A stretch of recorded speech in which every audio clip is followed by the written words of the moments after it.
मेरा नाम नबीला है। मेरी हाइट 5 फुट 2 इंच है। मेरी एज 27 साल है और मैं बहुत एचपी की क्यूट और खूबसूरत हूँ। मेरा चेहरा फूलों की तरह हसीन है। मेरी आंखों में मस्ती भरी है। मेरे गाल मोटे और भरे भरे हैं और मेरे होंठ रस भरे रसीले हैं। तो हुआ कुछ यूं था कि मैं उस वक्त तकरीबन 16 साल की थी जब हमारे मैट्रिक के इम्तिहान होने वाले थे। मैं कोई बहुत कमजोर स्टूडेंट तो ना थी, पर कोई बहुत ज़हीन स्टूडेंट भी ना थी, जिस वजह से इम्तिहान की तैयारी के लिए मुझे किसी न किसी से रहनुमाई की जरूरत थी। मेरी खाला का बेटा बीए कर चुका था और वो हमारे घर से ज्यादा दूर भी नहीं रहता था। मैंने अम्मा जान से कहा कि वो शहजाद से बात करें कि वो फारिग वक्त में मुझे पढ़ा दिया करें। इस तरह मुझे ट्यूशन के लिए ज्यादा दूर नहीं जाना पड़ेगा, आने जाने की परेशानी भी नहीं होगी और वक्त भी जाया नहीं होगा। अम्मा इसी दिन शहजाद से बात कराई और उन्होंने मुझे बताया कि उन्होंने शहजाद से बात कर ली है और वो हर शाम 7 बजे से 9 बजे तक आया करेगा मुझे पढ़ाने। सो दिन मैंने जल्दी जल्दी तमाम काम निपटाए और अपनी किताबें लेकर ड्राइंग रूम में पढ़ने बैठ गई। तकरीबन 12:30 होंगे जब शहजाद हमारे घर आए। शहजाद की उम्र उस वक्त 25 साल के करीब थी और काफी वजह और हैंडसम शख्सियत के मालिक थे। उनका कद 6 फुट के करीब जबकि जिस्म मजबूत और तवाना था। केन शेव के साथ सनौला रंग कयामत खेज था। रस्मी सलाम दुआ के बाद मुझसे मुखातिब होते हुए बोले, अच्छा तो मेरी शागिर्द पढ़ाई के लिए तैयार है? मैंने भी सर हिलाते हुए कहा, जी वेरी गुड। ये बताओ किस सब्जेक्ट में खुद को ज्यादा कमजोर समझती हो? शहजाद ने मेरी किताब उठाकर उसके वरक उलटते हुए किताब पर ही नजरें जमाए मुझसे दूसरा सवाल पूछा।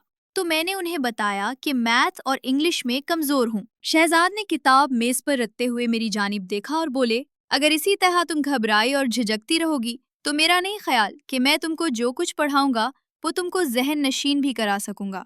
लिहाजा इतनी झिझकने की जरूरत नहीं। हम बड़े दोस्ताना माहौल में स्टडी करेंगे और जो कुछ भी पढ़ेंगे उसे याद भी रखेंगे।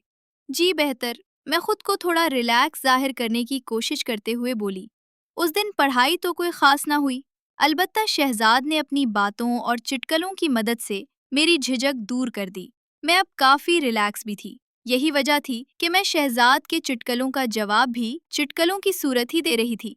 मेरा चंचलपन बेदार हो चुका था। शहजाद ने थोड़ी सी मैथ की मश्क कराई और इंग्लिश से शुरू करने का कहकर घर के लिए उठे। अम्मा ने उन्हें रोक लिया कि चाय तो पीते जाएं। शहजाद भी चाय के लिए बैठ गए।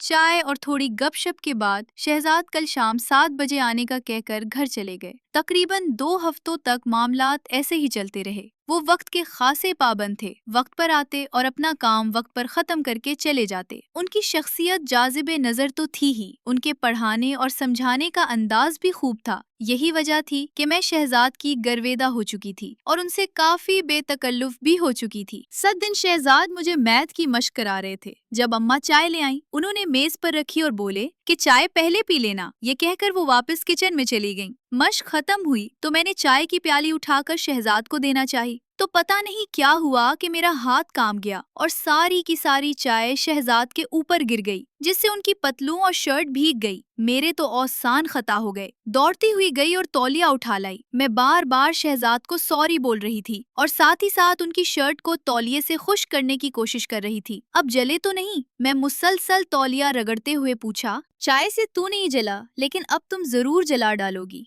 मैं उनके इस जुमले को बिल्कुल भी ना समझी और इसी तरह तौलिए से उनकी शर्ट को खुश्क करने में लगी रही। मैं शायद कुछ देर और इसी तरह तौलिए से उन्हें खुश्क करती रहती, पर शहजाद ने मुझे रोक दिया और मुझे दोनों कंधों से उठाकर खड़ा करते हुए बोले, बस करो बबली, घर में मुझे सब इसी नाम से पुकारते थे। Everything is fine. तुम खामखा परेशान हो रही हो। लेकिन मैं खुद में बहुत शर्मिंदा थी, इसलिए जब मैंने उन्हें इस शफकत से पेश आते देखा तो मेरी आंखों से आंसू निकल आए। उन्होंने जब मुझे रोते देखा तो अपनी बाहों में भरते हुए मुझे सीने से लगा लिया और माथा चूमते हुए बोला, अरे पागल, रोती क्यों हो? तुमने जानबूझकर चाय थोड़ी गिराई है, ये तो हादसात ही ऐसे हुआ। उनके दलासा देने पर मुझे हौसला हुआ और मैंने आंसू पूछते हुए कहा, जानती हूँ कि हादसा हुआ है, लेकिन हादसात भी तो किसी न किसी गलती का ही नतीजा होते हैं और इस हादसे की गलती की मैं ही जिम्मेदार हूँ। शहजाद भी शायद माहौल को खुशगवार बनाना चाहते थे, इसलिए बोले,